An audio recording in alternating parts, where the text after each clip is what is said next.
Amém? Se coloque em pé. Abre a sua Bíblia em 1 Samuel 1, versículo 10. Amém? E diz assim: Ela, pois, com amargura de alma, orou ao Senhor e chorou abundantemente, e votou um voto, dizendo: Senhor dos exércitos, se benignamente atenderes a aflição da tua serva, e de mim te lembrares, e da tua serva não esqueceres, mas a tua serva der um filho varão, ao Senhor darei por todos os dias da sua vida, e sobre a sua cabeça não passará navalha. Amém. Poderei tomar assentos? Hoje eu vou falar sobre a dor de Ana. Abri a reunião falando que era uma reunião da restituição. Uma reunião que muitas vezes nós viemos buscar algo. Nós temos um pedido em especial. Muitos colocou a sua necessidade nessa mesa. Muitos têm a necessidade de uma porta de emprego, a necessidade de pagar as contas. Muitos têm a necessidade de um familiar que está sendo perdido. Então você que entrou aqui nessa noite, você tem um milagre. Você tem pedido para o Senhor um milagre. Agora a minha pergunta é: quando o milagre não acontece, como acontece? O que a gente faz quando esse milagre não chega? Quando você entra dia após dia, reunião após reunião na casa do Senhor, e você clama, e você busca. Quando você busca na sua casa dia após dia, e o milagre não acontece. Quando são dias que nós temos que perseverar. Quando são dias que simplesmente nós temos que continuar a buscar. Quando são dias que nossa fé é testada, parece que nós nos deparamos com um grande mar e esse mar não quer se abrir. Era isso que estava acontecendo com Ana. Ela precisava de algo. Ana, ela precisava de um milagre e ele não chegava. Quantos estão nessa noite que precisam de um milagre? Diga amém. Você entrou nessa noite como eu. Você precisa de um milagre. Como eu, você tem buscado ao Senhor. Agora, enquanto ele não acontece, são dias que temos que perseverar, são dias que temos que continuar a clamar, são dias que temos que continuar a buscar. É assim que acontece comigo, é assim que acontece com você. E é assim que estava acontecendo com Ana. Muitos de nós conhecemos a história de Ana. Ana pedia dia após dia ao Senhor um filho. E ela clamava ao Senhor por um filho. A obreira pode dizer que teve um tempo na vida dela que ela buscou o Senhor por causa do seu filho. E Ana, ela buscava o Senhor pedindo um milagre que era aquele filho. O sonho dela, a realização dela era aquele filho. E o milagre, ele é assim. Muitas vezes a gente tem um problema, a gente intitula de problema. Aí depois a gente começa a buscar o Senhor, orar, e a gente fala: Senhor, me socorre. A gente diz que é um socorro. E quando parece que tudo vira um bolo de neve, a gente começa a dizer que é um milagre, porque a gente não vê saída para aquilo. Então a gente fala: Senhor, faz um milagre. Senhor, entra com o teu milagre. Senhor, não tem saída. Eu olho para a direita, para a esquerda e não vejo a saída. Aí nós falamos: Senhor, é um milagre. E o milagre só vem de ti. O milagre só vem do Senhor. O milagre não está ao seu alcance nem no meu. Não está na sua força nem na minha. Ela vem do Senhor. Agora hoje, você que entrou nessa noite, você entrou como Ana. Você entrou precisando de um milagre. Você entrou para depositar algo ao Senhor. E o Senhor, Ele está aqui para te escutar.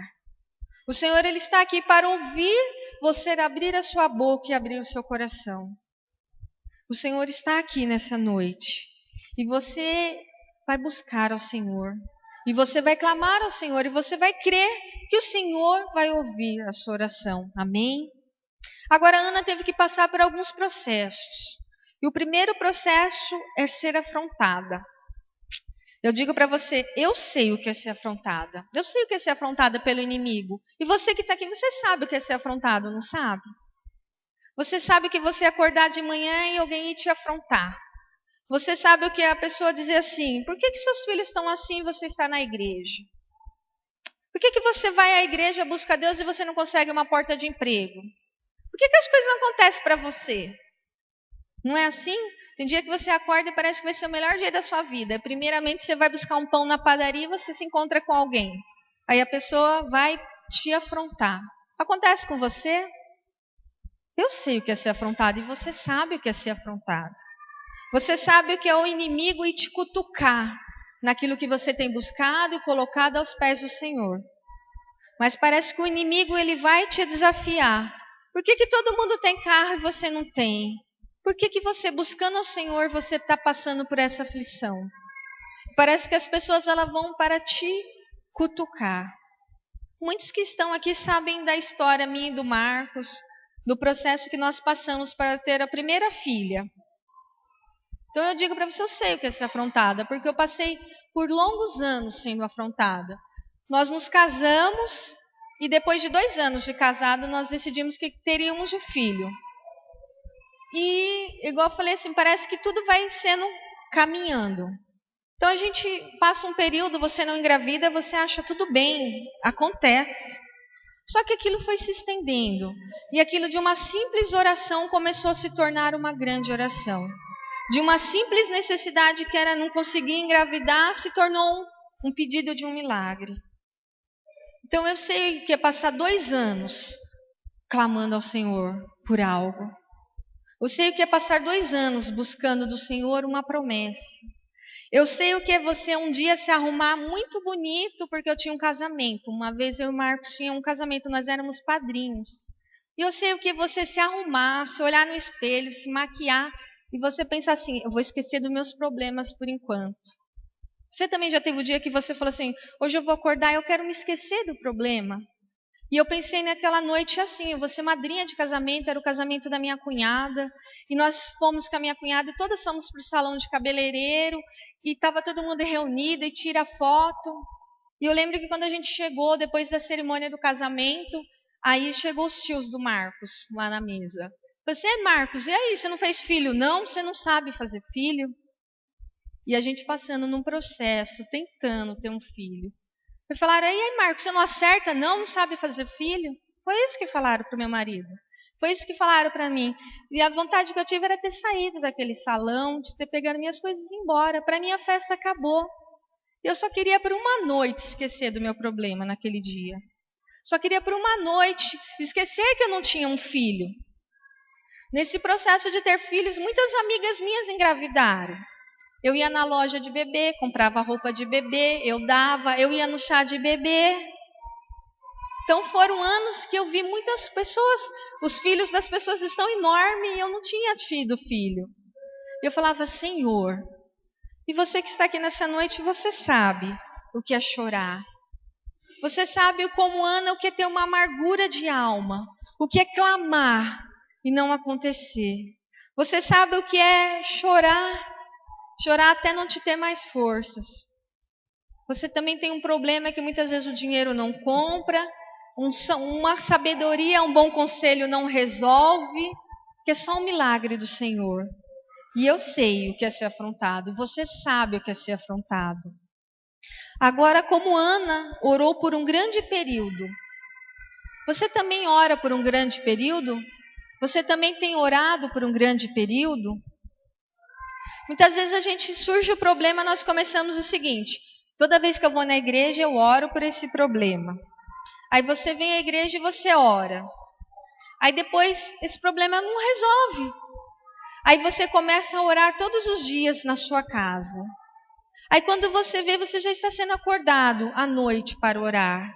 Porque o problema não foi resolvido. Mas você tem que continuar crendo. Você tem que continuar buscando, você não pode desistir. Você tem que continuar tendo a fé. É a fé que vai te sustentar, é a fé que vai te fazer permanecer, é a fé que vai te dar força. Porque a fé é crer no invisível, é crer que o Senhor vai agir, é crer que tudo está no tempo do Senhor. É você sentir dor, mas você continuar a buscar. É você sentir dor, mas você continuar a orar. E Ana, ela orou por um grande período. E você tem olhado para a sua vida, eu sei que você tem orado por um grande período. Pode ser por um familiar, pode ser por um milagre, pode ser por um sonho ou por um projeto. Mas você tem orado. E Ana orava. E Ana não desistiu. E Ana continuou orando. Até não ter forças, até não sair mais nada dos lábios. Ana continuou ali persistindo. Que você continue persistindo. Que você continue num propósito.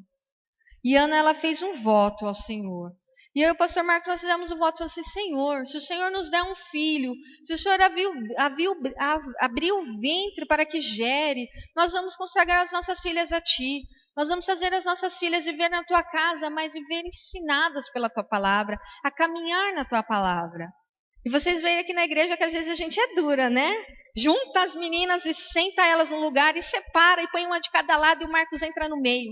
Aí eu entro no meio. A gente é dessa maneira. Eu respeito que são crianças, mas eu não trago ela na casa do Senhor e falo, sente-se aí e jogo elas. Eu sempre falo para elas, olha, eu entendo que vocês são meninas e são pequenas, mas que vocês possam entrar na casa do Senhor e orar a oração inicial. Que você possa bater palmas e fazer parte do louvor.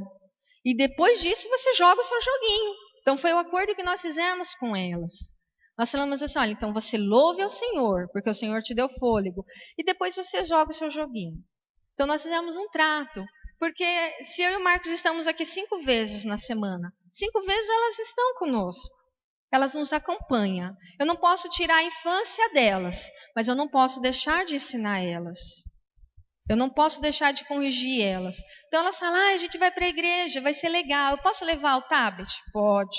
Eu posso brincar? Pode. Então elas vêm para a igreja felizes. E elas escutam a palavra e elas estão aprendendo. Porque nós fizemos um voto de ensiná-las no caminho do Senhor, de conduzi-las, de corrigi-las, de ensinar a verdade. Porque o Senhor atendeu. Nós estamos, se o Senhor nos atender, nós faremos um voto com o Senhor. Então, às vezes, você tem feito votos. Ou você precisa fazer um voto com o Senhor. Você precisa selar algo na sua vida com o Senhor. Você precisa, às vezes, fazer um compromisso maior com o Senhor. E Ana fez isso. Ana fez um voto com o Senhor. Ela consagrou, ela entregou o seu filho ao Senhor. Agora, Ana teve que relatar o seu problema. Ana teve que relatar o seu problema ao sacerdote. E eu tive que relatar o meu problema ao sacerdote. É fácil? Não é fácil. É bom? Não é bom. Mas depois você se sente tão melhor. Depois que você fala. Eu tive que chegar ao meu pastor. Eu e o pastor Marcos tivemos que dizer, pastor, não conseguimos resolver isso. Não acontece, o filho não vem e não há resposta. O que nós vamos fazer? Então nós tivemos que chegar ao pastor e tivemos que falar com ele. Temos que dizer, nos instrui, ora conosco, entra numa campanha conosco, ora conosco. E nós tínhamos ainda com o pastor a relação ainda familiar, porque você tinha que dizer uma necessidade, o Marcos tinha que dizer uma necessidade para um pai, dizer para o pai dele, olha pai, a gente não consegue ter um neto para você. Então ainda tinha essa ligação familiar ainda, nós tínhamos que dizer. E nós tivemos que chegar ao nosso pastor e tivemos que relatar. Agora, sabe qual é o problema de muitas pessoas? É que não vão ao lugar certo relatar um problema. Conta para isso, conta para aquilo, sai abrindo a ferida que tem para todos. Parece ser aquele que abre a ferida para um cachorro lamber. Abre para alguém ficar te lambendo. Não vai ao lugar certo. Não fala porque quer a cura. Não fala porque confia no pastor. Não fala. Mas fica falando de canto em canto para ver se alguém fica lambendo. Ai, você tem isso. Ai, que dó de você. Muitas das pessoas não sabiam que eu e o Marcos não conseguia engravidar. Muitos foram saber da nossa história depois que a Letícia nasceu. A gente não ficou contando para todo mundo, olha, não acontece. Olha, estou triste hoje por causa disso. Não, tá tudo bem. Não fiquei contando. Eu fui no lugar certo porque não adiantava. Porque tem coisa que o consolo não adianta. Só uma palavrinha boa não vai adiantar. Ah, já vem. Eu fui em tantos médicos que falaram tantas bobeiras, que fizeram tantas zombações. Tinha médico que falava assim, não, fica tranquilo, pega um cachorrinho que já você engravida. Era isso que eu escutava. Um médico que fez universidade, que estava lá para orientar, falava isso. Então, não adianta. Nós temos que ir ao lugar certo. Você está no lugar certo nessa noite. Você está na casa de Deus. Você está na casa do Pai. Ana, ela entrou no lugar certo e foi falar com a pessoa certa. Essa foi a chave para Ana, porque ela entrou na casa do Senhor e ela falou. Há problemas na nossa vida que só se resolvem quando nós abrimos a boca e confessamos. Há pecados que só são perdoados quando nós confessamos. Muitas vezes nós carregamos um pecado, pedimos perdão e parece que não se sentimos perdoados. Agora, quando você confessa a um sacerdote, parece que aquela culpa sai, parece que se resolve. Porque um sacerdote, ele tem que ouvir a sua confissão, ela tem que ouvir a sua história e ele tem que guardar consigo. O pastor Gerson diz, olha, o que um sacerdote escuta, tem que levar para o caixão. Não pode escutar aqui o seu problema e sair conversando dentro de casa, sair contando para o outro. Não, um sacerdote, ele tem que ouvir e tem que guardar com ele. Tem que levar para o caixão. Acho que o caixão vai ser pesado, um caixão de um sacerdote, porque escuta tantas coisas, trata tantas vidas, libera tantas almas que estão presas. Eu também tive que tomar posse do meu milagre e voltar a sorrir. Ana, ela entra no templo, ela chora pela sua necessidade. E o sacerdote simplesmente diz para ela o seguinte: vai, que a tua petição seja atendida. E no texto diz que Ana se levantou, saiu e o seu semblante já não era mais triste. Ela se levantou e foi comer. Então não aconteceu nenhum terremoto. Ela não entrou no templo e as paredes do templo se abalaram e aconteceu um grande terremoto, uma tempestade, um raio, uma voz e disse: Ana, seu pedido foi atendido. Não aconteceu isso. Não aconteceu nenhum sinal. O sacerdote disse para ela: levanta e que o seu pedido seja atendido. E ela saiu de lá e já não era mais triste. Então não espere que aconteça um grande terremoto, que aconteça a descida dos anjos e você saia daqui feliz porque você viu isso. Não, você tem que sair daqui diferente, por você ter ouvido a palavra e ter crido na palavra. Você tem que sair aqui diferente pela tua fé, pela uma ousadia de fé. Então ela não teve nenhum sinal, mas ela saiu quando a palavra foi liberada e o seu coração já não era mais triste. Eu e o pastor Marcos, nós tivemos que acreditar numa palavra. Nós ouvimos a palavra foi liberada e nós cremos que nós teríamos o filho.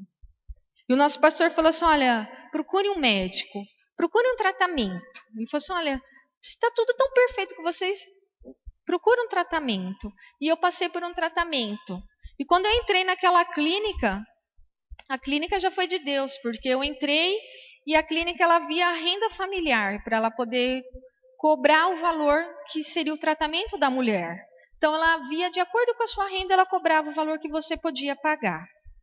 E eu fui fazer aquele tratamento, e foram uns 3 meses de tratamento, 3 meses que eu tive que aplicar injeções, 3 meses que eu tive que tomar altas taxas de remédio, e passados 3 meses, você fazia a inseminação para ver se conseguiu ter o filho. E quando eu peguei o exame de sangue, não tinha dado certo. Então, o primeiro tratamento que eu fiz não deu certo. E eu falei, Senhor, eu creio na tua palavra. Eu chorei, mas eu falei, eu vou me levantar e eu vou fazer de novo. Eu vou para o segundo tratamento. Passado mais um período, nós fomos para o segundo tratamento. E no segundo tratamento, ele falou assim, olha, só tem uma chance. O primeiro ainda tinha 2 óvulos. Podia ter tido até gêmeos. Aí ele falou assim, olha, só tem uma chance. Eu falei assim, então é só essa que eu preciso. É só de uma chance que eu preciso. E nós fizemos, e passado 14 dias já tinha o resultado e eu estava grávida. Só que o processo não acabou assim, estava grávida. Aí você ia lá em São Paulo, eu era na Liberdade, lá em São Paulo que eu ia fazer o tratamento. Aí ele falava assim, olha, vamos ver se está funcionando. Vamos ver se o coração está batendo. Ah, está batendo o coração, parabéns. Se não acontecer nada com você, você volta daqui 10 dias. Era assim que o médico falava. Porque eles trabalhavam só com fertilização, só com isso. Então, eles eram muito realistas. Eles não te davam parabéns antes deles ter a certeza. Então eles eram assim, a medicina deles funcionava dessa forma. Aí eu ia para a próxima consulta e eles falavam assim, se não acontecer nada com você, você volta. E eu tomando um monte de remédio que eu tomava comprimido por dia, tudo para segurar aquele bebê, tudo para manter aquela gestação. Aí quando deu uns 3 meses, eles falaram assim, olha, agora você pode procurar na sua cidade uma obstetra que você está livre daqui, você não precisa mais vir nessa clínica. Então foi um processo, mas eu cria, eu já não estava mais triste, eu cria que o Senhor ia me dar a vitória. E a Letícia nasceu, e ela não foi uma gestação boa, não. Ela nasceu, e ela nasceu com 1,850 kg. 1,850 kg é muito pouco. Você não tira um bebê do hospital com 1,850 kg. Prematuro, que os médicos falavam assim, você não pode deixar ninguém ver sua filha, não recebe nenhuma visita. Eu e o Marcos ficava trancado dentro daquele apartamento, não deixava ninguém ver a Letícia, ninguém chegar perto dela, ninguém espirrar perto dela, ninguém pegar ela com a mão suja. Foi desse jeito que a gente passou os primeiros meses. E o médico ainda falou assim, eu lembro que quando eu fui para a cirurgia, meu cunhado, que era enfermeiro, ele estava desesperado. Porque ele sendo enfermeiro, ele sendo da área da saúde, ele sabia todos os riscos que podia acontecer. Ele sabia que ela poderia nascer e ir direto para uma incubadora, ela poderia ir direto para a UTI. Ele sabia que poderia perder ela depois do nascimento. E ele estava muito desesperado. Ele falava assim para a médica, não perde perde esse bebê, porque eles pediram tanto para Deus esse bebê. E ele entrou numa aflição, meu cunhado, por nós, pela minha casa. E ele falava assim, não, eu vou entrar na sala de parto com você, Carla. E não deixaram ele entrar, porque a médica não deixou Marcos entrar. Ela falou assim, se acontecer alguma coisa, é o primeiro filho do casal. Eu não quero que ele se traumatize. Deixa para uma gestação melhor ele ver o bebê nascer. Então, fui eu e Deus, porque a médica não permitiu que o Marcos entrasse. E a médica falou assim, olha, um bom sinal, mãe, essa sua filha nascer chorando. E eu pedi a meu Deus que ela nasça chorando. Que o Senhor dê força para o pulmão dela para que ela chore. E quando ela nasceu, que soou o primeiro choro, eu falei, Senhor, o Senhor deu força para ela. Ela está viva, ela está com força. Ela não precisou ir para a UTI. E ela ficou internada por 12 dias, só para pegar o peso. E o Senhor deu, foi 12 dias que eu senti uma paz tão profunda. Eu corria do hospital para minha casa, do hospital para minha casa para amamentar ela. Mas eu descansei tão grande no Senhor. Tão grande foi a vitória, tão grande foi um milagre acontecido na minha vida, que eu pude descansar no Senhor. Eu pude, descansar. Eu falei assim, foi dias que eu falei, como o Espírito Santo é amigo, como o Espírito Santo é o consolador, como o Espírito Santo me deixa dormir com a minha filhinha lá no hospital, sendo cuidada por enfermeiras. Que você creia, que você tome posse do seu milagre, que você volte a sorrir, que você tire a sua amargura, a amargura de dentro de você, que você tire a aflição, que você entregue ao Senhor. Como Ana, como eu, você é afrontado dia após dia. Você tem orado por um grande período, você tem entrado em campanhas, você tem buscado do Senhor algo. Você já entrou muitas vezes nessa igreja triste, muitas vezes alegre. Você tem a sua experiência de vida. Mas que você confesse ao Senhor o seu problema. Que você tome posse nessa noite. Se coloque em pé. Feche seus olhos.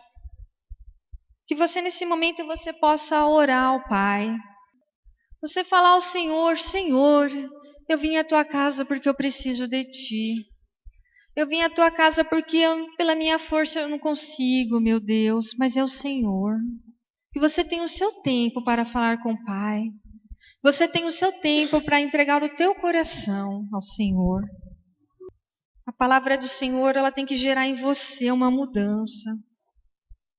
Que você tome posse da sua vitória. Que você tome posse do seu milagre.